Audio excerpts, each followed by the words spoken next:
Kinaumagahan, maaga ako nagising sa hindi ko alam na dahilan. Bahagya palang nagsusumikat ang araw, pero nagmulat ng mga mata ko. Uminat ako kasabay ng paghikab ko.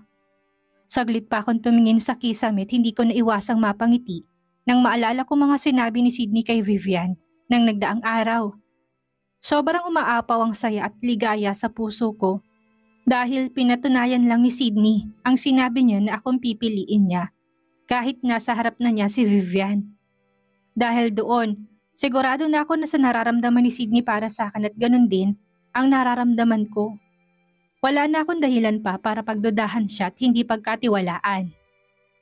Niyakap ko ng mahigpit ang unan at paimpit na tumili dahil sa sobrang kilig na nararamdaman ko sa tuwing naalala ko mga sinabi ni Sydney. Tumatak na yun sa isip ko at hindi ko makakalimutan at sana maintindihan yun ni Vivian. Kinabukasan, maaga akong pumasok sa trabaho dahil sa tambak na gawain. Iniisip ko rin kung paano ko gagawin ang trabaho ko kasama si Vivian.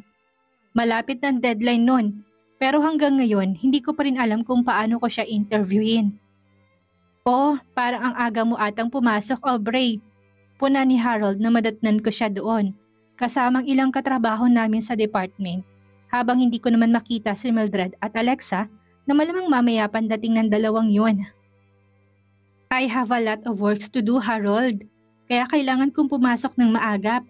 Sagot ko. Saka inilapag sa table ko ang dala kong bag at ang ilang mga gamit ko. Binuhay kong monitor sa harap ko.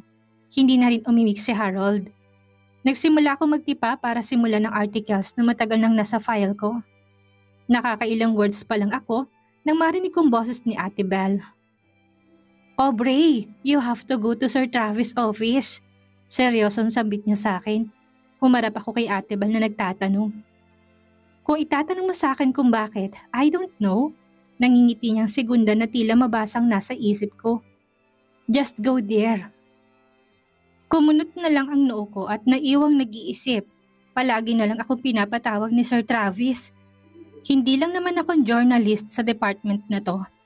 Pero dahil wala naman akong choice, hinanda ko na lang ang sarili ko. Lumabas ako ng silid at dumiretso sa opisina ni Sir Travis. Kumatok muna ako at nang marinig ko ang pahintulot niya. Saka ako pumasok, ngunit nagulat ako nang makitang hindi lang si Sir Travis ang nandoon. Maging si Vivian ay nasa harap ko. Sa pwesto pa lang na upo ni Vivian, sa ayos at sa kasuotan niya, hindi talaga may kakailang isa siyang modelo. Binalingan niya ako kagad at sinuri ang kabuuan ko na para bang may kasalanan ako sa kanya. Good morning, sir. Naiilang kumbati kay Sir Travis na pilit kong hindi tinitignan si Vivian. Good morning. Balik ni Sir Travis. So pinatawag kita para sa interview mo with Vivian. Simula niya. About the interview with Vivian? I adjusted the deadline dahil sa busy schedules niya. So siya na mismo magsasabi sa'yo kung kailan niyo gagawin ang interview. Patuloy niya habang nakatingin sa akin na seryoso lang ang mukha. Bumaling ako kay Vivian. Ngumiti siya sa akin pero may kakaiba doon na para bang hindi totoo. Hindi ko magawang maging comfortable sa kanya kahit pa magiging katrabaho ko siya sa maikling panahon. I only have some free time, Aubrey. Kaya kung gusto mong interviewin ako, let's meet on Saturday. That's the only free time I have. Diretsong sambit ni Vivian na hindi pa rin natitinag sa napakasophistikado niyang upo. Saturday? Ulit ko. Tumango siya. Yes, Saturday. You know how busy I am, Aubrey. Marami akong inaasikaso at tinatrabaho. May mga bagay akong dapat kunin sa ibang tao na dapat akin naman. Kumunot ang noo ko dahil sa tila makahulugang sinabi ni Vivian. Si Sydney bang tinutukoy niyang kukunin niya? Bigla ring nagbagong itsura niya na para bang nagsalubong ang mga kilay. Naiintindihan ko, Vivian. Sambit ko. Kumurap ako at umiwas ng tingin sa kanya.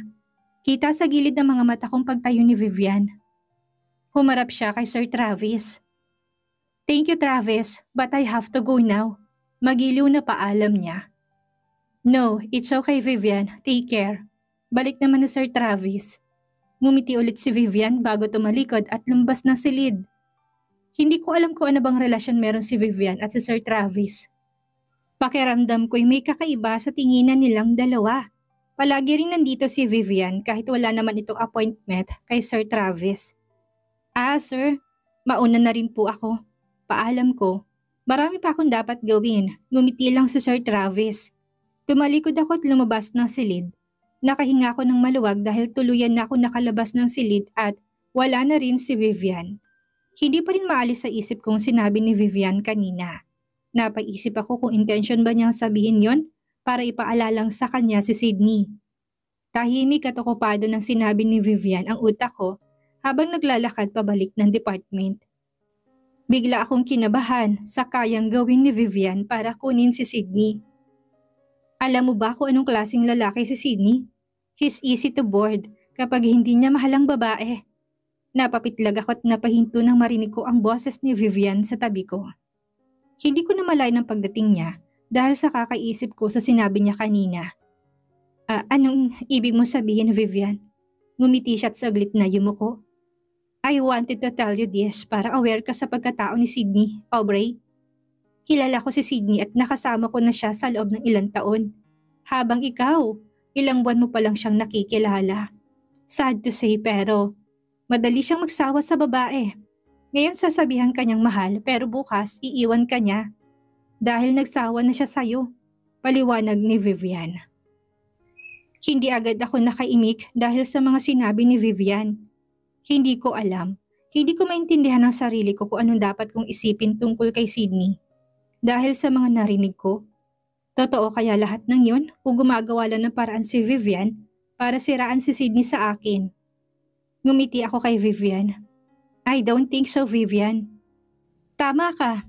Ilang buwan pa lang na nagkakilala kami pero alam kong totoo siya.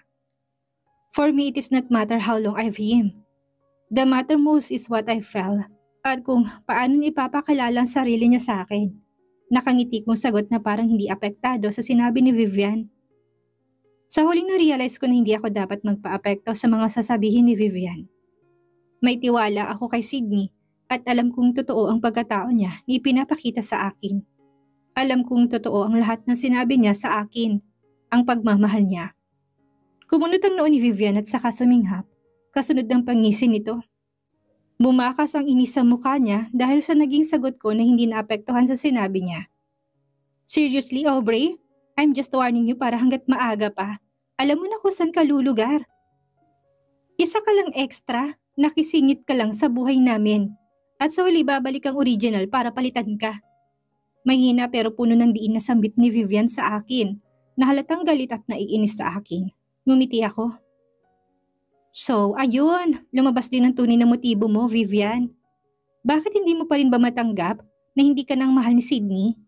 Tama ka, nauna ka pero hindi ibig sabihin nun na ikaw nang huli. Balik ko. Tiningnan ko siya mula ulo hanggang paa.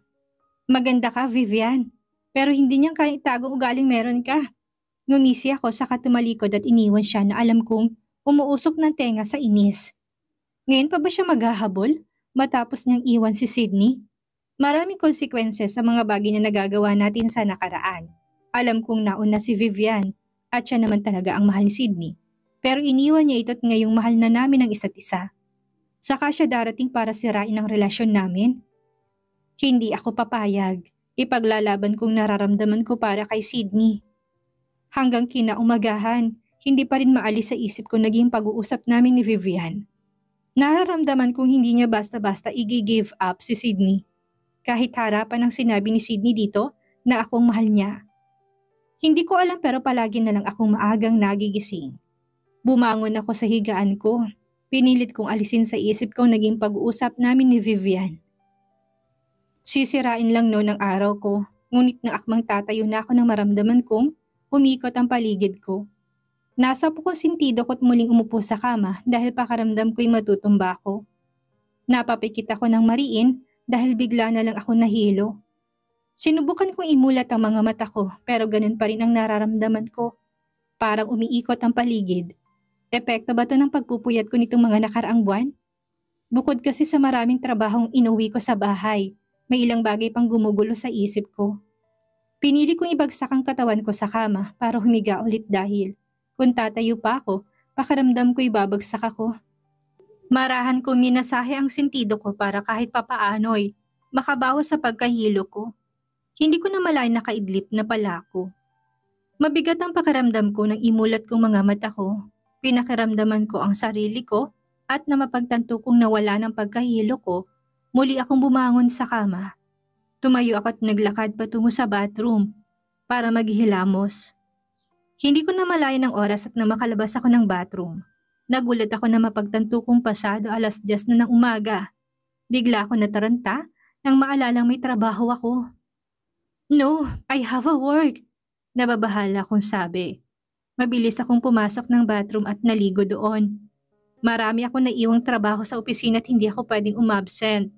Matapos ko maligo, agad ako nagbihis. Kinuha kong bag at ilang gamit ko saka lumabas ng silid. Mabilis ako naglakad pababa ng hagdan pero agad din ako napahinto na mapagtanto kong ingay na nagmumula sa sala. Napakunot ang noo ko at dahan-dahang naglakad patungo doon. Anong meron? Tama ba ako na naririnig? Boses ni Mama at Papa yun, maging ni Tito Alvin at Tita Mercy. Lalo akong napakunot ng noo na makita ko nandoon na nga silang lahat. Abala si Tita Mercy at si Mama sa pagkakuntuhan at ganon din si Papa at Tito Alvin. Anong ginagawa niyo rito? Tanong ko na nakaagaw ng atensyon nilang lahat. O anak, gising ka na pala. Mabuti naman at bumaba ka na, nakangiting sabi ni Mama. Happy birthday anak! Happy birthday iha! Nanliit na mga mata ko't lalo pang nangunot ang noo. Birthday? Nang bigla kong maalala ang petsa. Nalaki ang mga mata ko't napaawang ang bibig. It's my birthday at nagawa ko yung makalimutan? Hindi ako nakaimik dahil sa gulat. Hindi dahil sa nandito sila, kundi dahil sa nakalimutan kong birthday ko. Kaya pala nandito silang lahat. Oh, are you awake? Napalingon ako kay Sydney na nagsalita sa likod na tila galing siyang kusina. Ngumiti si Sydney. Happy birthday, honey. I'm sorry wala akong sorpresa. Napangiti ako at napayuko. Lumapit sa akin si Sydney at niyakap ako. Matapos nun, kinintalan niya ako ng halik sa mga labi na alam kong ikinagulat ni Mama at Tita Mercy. What? Seryoso ba to? Tama bang nakita at narinig namin? Eksahederan tanong ni Tita Mercy na nalalaki ang mga mata. Anong ibig sabihin nito anak? Segunda naman ni Mama habang tahimik lang ang dalawang lalaki naghihintay sa isasagot namin. Nagkatinginan kami ni Sydney at ngumiti sa isa't isa. Tumango pa si Sydney, inakbayan niya ako saka humarap kami sa kanila. I'm sorry po tita kung late na naming naipaalam ang relasyon namin ni Aubrey. Simula ni Sydney. At dahil nandito na rin naman po kayong lahat, we'll get to this opportunity para ipaalam sa inyong okay na kami ni Aubrey. We're in real relationship, pag-amin ni Sydney. Nanlaki pang mga mata ni Mama at Tita Mercy na magkatinginan sila sa isa't isa, na halos hindi makapaniwala sa nalaman. So, hindi na ito pagpapanggap, tama? Wala nang pagpapanggap na kunwari okay at sweet kayo para paniwalain namin at para hindi na kami makialam sa inyo? Paglilinaw ni Tita Mercy na hindi makapaniwala at nasa mukha pa rin ang pagkagulat.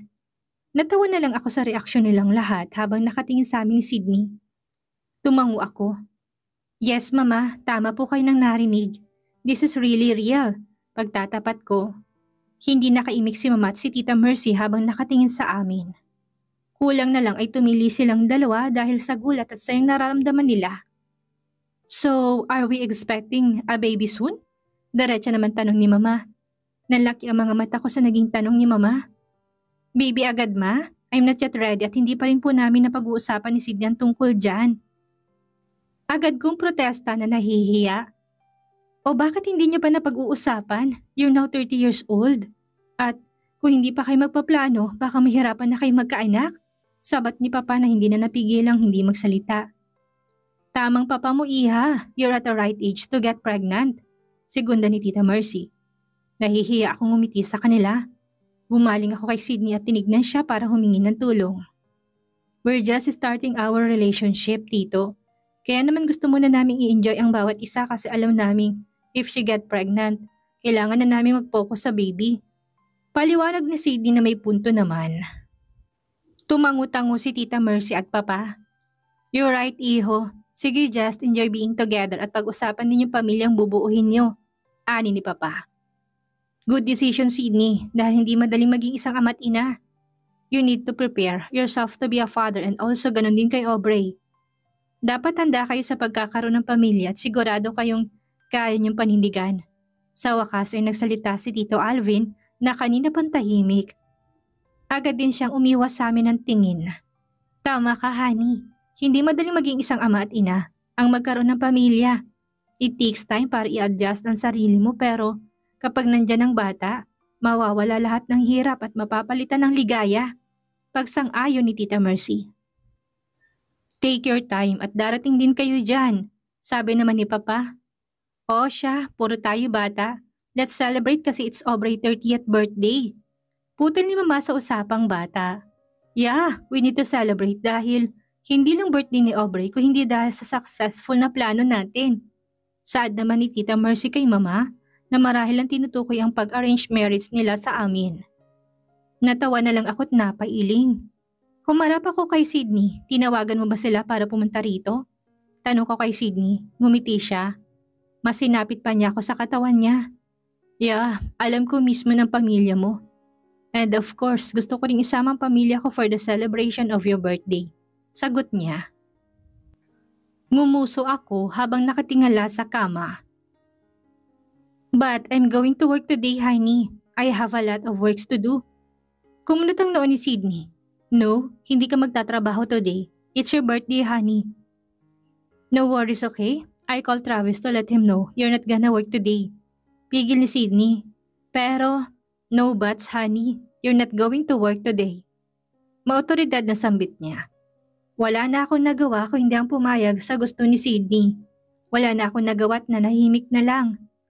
Maiintindihan naman siguro ni Sir Travis kung bakit hindi ako papasok. Tatapusin ko lang siguro ibang trabaho ko sa bahay. Ahem! Sabay kaming napalingon ni Sydney na marinig namin ang pagtikim ni Tita Mercy. Remember, nandito kami. Natatawa at hindi na naitago ang kilig na sabi ni Tita Mercy. Hindi ko na napigilang mapangiti dahil lahat sila'y nakatingin sa amin na animoy nanonood sila ng isang pelikula. Natawa na lang din sila Mama habang nakangitit pa iling-iling si Papa at Tito Alvin. Labis na sayang nararamdaman ko dahil kasama ko silang lahat para i-celebrate ang birthday ko na nagawa kong makalimutan. Marahil dahil sa dami ng trabaho at ilang isipin, kaya nakalimutan ko yon. Salamat, Sydney. Habang masayang nagkakwentuhan ng mga pamilya namin sa sala, abala naman si Sydney sa pagluluto ng pagkain na ihahanda niya para sa birthday ko. Nandoon lang ako sa kusina habang nakapangalumbaba at pinapanood siya sa ginagawa niya. Mas lalo siyang gumagwapo sa paningin ko at mas lalo kong nakikita ang isa sa katangian niyang minahal ko. Hindi ka ba nagsasawang titigan ako, honey? Natatawang tanong ni Sydney habang abala siya sa paghalo sa pansit na niluluto niya. Kung natutunaw lang ako sa pagtitig mo, kanina pa ako naglaho dito. Hindi ako magsasawang titigan ka, Mr. Montero. Dahil habang tinitignan kita, mas gumagwapo ka sa paningin ko at mas lalo ako na-in love sa'yo. Nakangiti kong sagot. Parang may kung anong kumiliti sa puso ko dahil sa sinabi ko. Ay sus, are you trying to seduce me, Mrs. Montero? Direktang tanong niya nang humarap siya sa akin. Napawi ang itikot na palitan ng pagkunot ng noo. Ha? Kasi kung hindi mo titigilan ang pagtitig mo sa akin, baka hindi ko mapigilan ang sarili ko. Baka magkatotoo kagad ang ina-expect nilang baby. Kinaasan niya ako ng kilay ng ilang beses kasunod ng pagkindat. Kinikilig na napangiti ako. Hindi ko alam pero hindi ako natakot dahil mas na-excite ako sa mga sinabi niya at sa gagawin niya sa akin. Are you crazy? Nandito ang pamilya natin oh, sambit ko. Bakit? Hindi ba sila uuwi? Sydney, ano ba? Hindi ko na naitagong kilig at saya sa boses ko. Para akong teenager na kinilig dahil napansin ni Crush. Napangiti na lang din si Sydney na halatang saya at tila kilig doon. I have a surprise for you later, honey. Sumeryosong mukha ko na naka-curious sa surprise niya sa akin mamaya. Napuno ng excitement ang puso ko.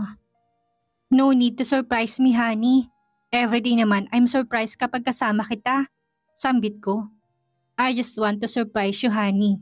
Giit ni Sydney. Okay, nakangiti kong sagot. Maya-may napakunotang naukot nagtatakang nakatinginan kami ni Sydney nang tumunog ang doorbell. Sino naman kaya yon? Wala akong inaasahang bisita dahil nasa trabaho sila Mildred at Alexa. May bisita ka, honey? Tanong ko, umiling si Sydney. Ngumuso ako at nagtaka. Tumayo ako sa pagkakaupo ko. Titingnan ko muna kung sinong dumating, sabi ko saka naglakad patungo sa pinto.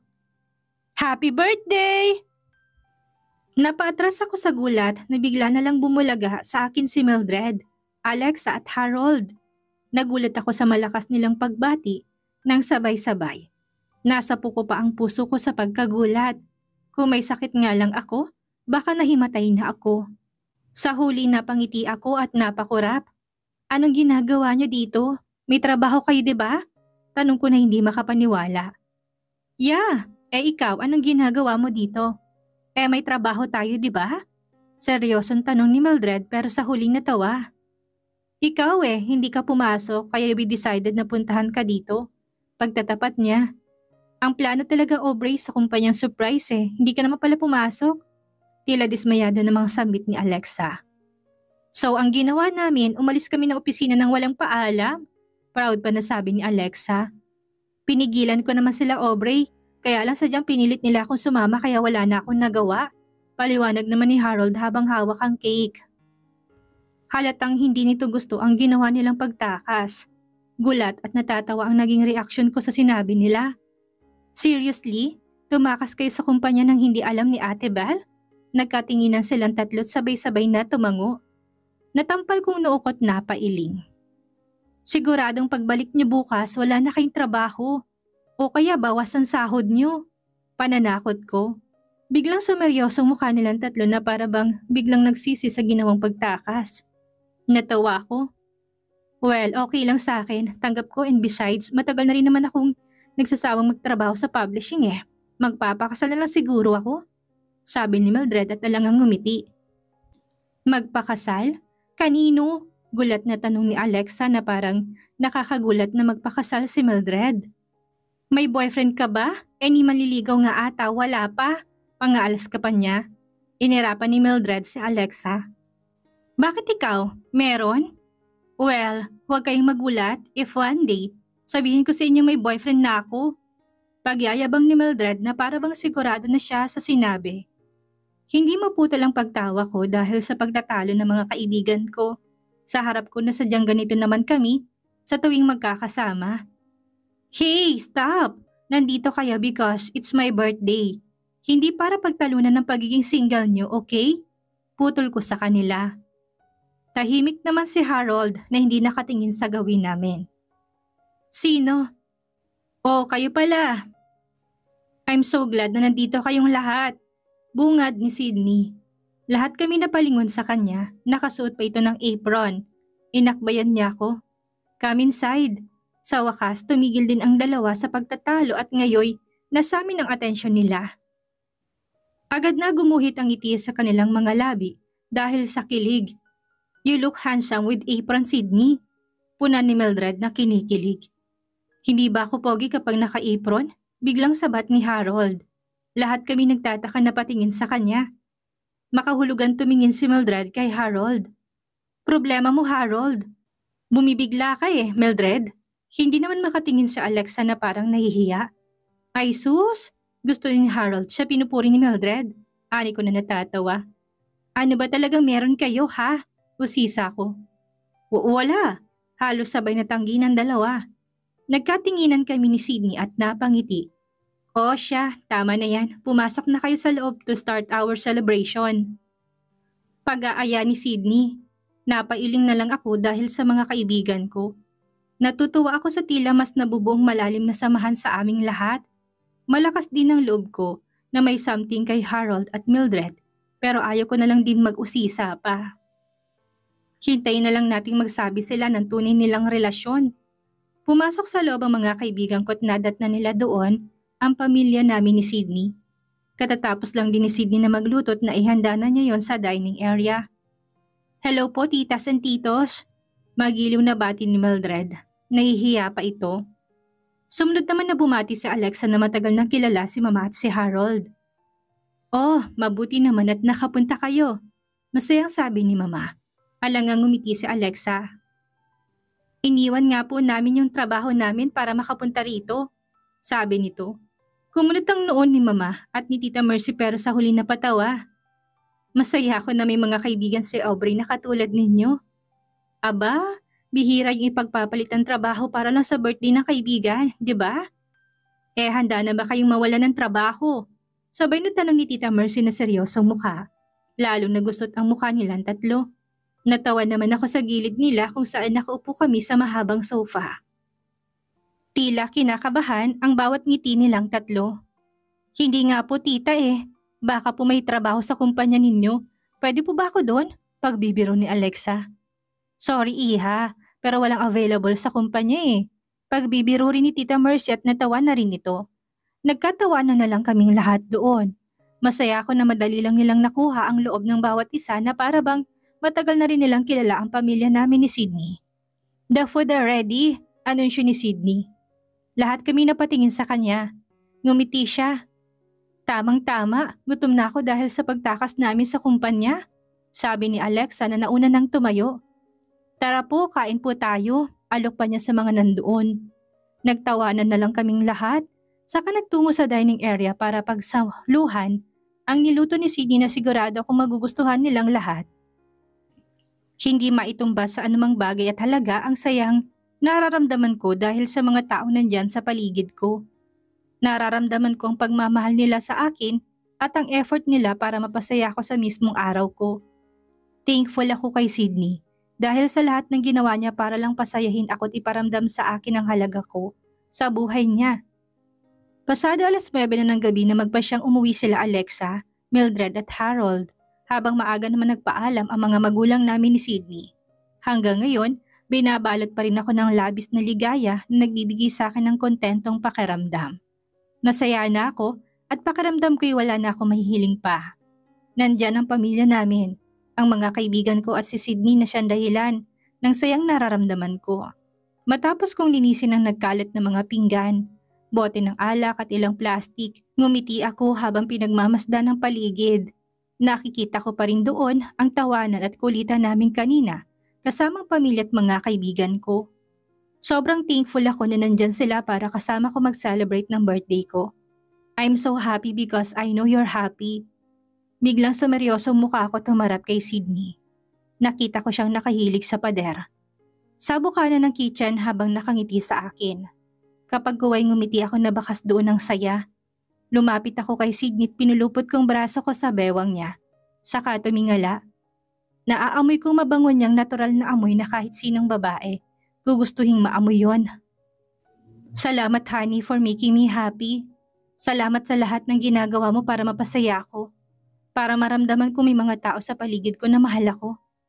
Seryoso ko sabi na bakas doon ng appreciation. Simpleng ngumiti si Sydney at nilagay ang braso sa likod ko. No need to thank me honey. I'm your husband and it's my responsibility to make you happy. At mahal kita, sabi pa niya. Inihilig kong ulo ko sa malapad niyang dibdib. Naramdaman kong paghaplos niya sa buhok ko at ang paghalik niya sa aking ulo. Pumikit ako.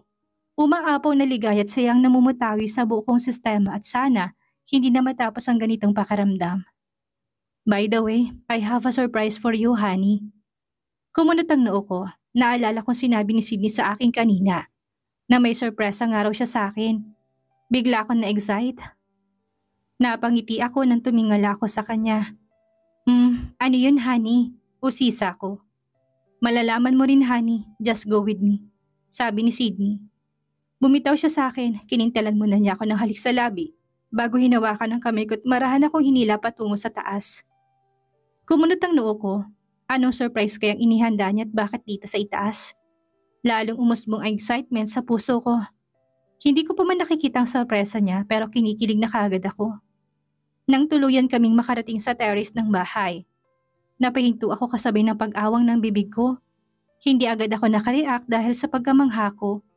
Kapag kuway, gumuhit ang masayang ngiti sa labi ko. Ikaw ang gumawa nito? Hindi makapaniwala akong tanong. Hindi ko iniisip na magagawa ni Sydney ang ganito. Inayos niya ang table sa terrace at nilagyan niya ng table mantel. May kandila sa gitna at may pagkain doon. Sa paligid naman ng terrace ay may mga petals na nagkalat. Napaka-romantic noon. Marahang pinisil ni Sydney ang palad ko. Iniharap niya ako sa kanya. Yeah, ginawa ko to para magkaroon tayo ng privacy. Ng sarili nating celebration ng birthday mo dahil gusto kong masolo kita, honey. Malumanin na sambit niya. Hindi ko na napigilan ang kilig. Kaya ba pawala-wala ka kanina sa baba dahil dito? Tumango si Sydney. Sana nagustuhan mo, honey. Aniya, tumawa ako. Of course, I love it, honey. You really did it well. Sobrang romantic. Puri ko kapag kuwanay sa seryosong mukha ko. Salamat, honey. I really appreciate all your efforts. I love you, honey. Tumingkayad ako para bigyan siya ng matamis na halik na kulang para ipahatid kong labis na saya ko na kasama ko siya. I should be the one who say thank you, honey. Dahil dumating ka sa buhay ko para muling iparamdam sa akin ang pagmamahal. Para bigyan ako ng lakas na loob na gawin ang gusto ko at para maging masaya ulit. I love you, honey. Balik ni Sydney sa akin matapos naming pagsaluhan ang halik na yon. So tara, let's eat. Ayan niya sa akin. Marahan niya akong hinila patungo sa bangkong naroon. Bahagya pa niyang nilayo sa lamesa para makaupo ako. Wow, isa ba to sa recipe ng restaurant mo? Tanong ko na makaupo si Sydney at makita kong beef steak na nasa lamesa. Yeah, I hope you like it because that's made with love. Nakangiting Aniya. Kailan ko ba hindi nagustuhan ang niluto mo? All the food you cook, lahat yung nagustuhan ko because why not, diba? You're a great chef, honey. Puri ko sa kanya. Bolero ka? Sambit ni Sydney. Nagsimula siyang lagyan ng wine ang wine glass naming dalawa. Cheers! Kasunod ang pagtunog ng mga basong nagbanggaan. Napatango ako ng malasahan ko ang wine. Ang tamis nun at nalalasahan kong grapes flavor ng alak. Nagsimula kaming kumain ni Sydney. Hindi na ako nagtaka ng malasahan kong pagkain niluto niya. Sadyang masarap lahat ng lutuin ng mga kamay ni Sydney. Masaya ako na finally, the course is over. Ngumiti si Sydney. You're now 30 years old and married to Sydney Montero. Natawa ako sa sinabi ni Sydney. Pati ba ikaw naniniwala sa sumpang yon? Kahit hindi ako nakasal sa'yo kung talagang mag-aasawa ko after ko mag-30, mag-aasawa ko. Paliwanag ko habang naiiling pa. Be thankful kasi naniwala ang parents mo sa course niyon. Dahil kung hindi sila naniwala, we're not here now. Ngumuso ako sa katumango. Yeah, you're right, honey. Kung hindi sila naniwala sa sumpa, maybe I'm not married with you at baka single pa rin ako until now. Seryosong sabi ko. And now, I'm thankful to them dahil pinilit nilang ikasal tayong dalawa. Dahil kung hindi, baka hindi ako makaabante sa nakaraan ko. Tumayo si Sydney sa pagkakaupo niya. Kumunot ang noo ko nang makita ko may dinukot siya sa kanyang bulsa. Nanlaki ang mga mata ko at napaawang ang bibig nang makita ko maliit na kahon na nilabas niya. And of course, hindi pwedeng wala akong gift for your birthday, honey. Binuksan niyang kahon at tumambad sa akin ng gold necklace na may pendant na star. Kinuha niya yun sa kahon.